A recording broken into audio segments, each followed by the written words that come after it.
নমস্কাৰ বন্ধুসকল, মই শ্ৰী দেৱৰাজ শৰ্মা। আজি যিহেতুকে একাদশী তিথি, সেয়েহে মই শ্ৰীকৃষ্ণৰ অস্তুতৰ শতনামভাগ অকণমান কণ্ঠলগ্ন কৰিব বিচাৰিছোঁ। চাওকচোন ৰাইজসকল। ওম গো ব্ৰাহ্মণ দেৱায়ম সহিতায় স জগদীশায় কৃষ্ণায় গোবিন্দায় নমো নমঃ। হে কৃষ্ণ করুণা হিন্দু দীনবন্ধু জগৎপতে গোপেক গোপীকান্ত রাধাকান্ত নমস্তুতে। জয় জয় গোপাল গোবিন্দ গদাধর শ্রীকৃষ্ণ করে দয়া করুণা সাগর। জয় রাধে গোবিন্দ গোপাল বনমালী শ্রীকৃষ্ণ প্রাণধন মুকুন্দ মুরারি। রাম নামর বিনে যে ভাই গোবিন্দ নামর বিনে বিফলে মনুষ্য জন্ম যায় দিনে দিনে। দিনত গইল মিছা কার্যত রাতি গল নিন্দ্রাত নবজিলো রাধা কৃষ্ণর চরণর তলত। কৃষ্ণ ভজাৰ মনেৰে সংসাৰলৈ আহিলোঁ মিছা মায়াত বন্দী হৈ গছৰ দৰে হ'লোঁ।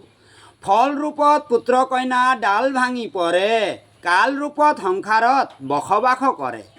যেতিয়াই কৃষ্ণক জন্ম দিলে দৈৱকীৰ গৰ্ভতে মথুৰাতো দেৱসকলে ফুলৰ বৃষ্টি ছটিয়ালে।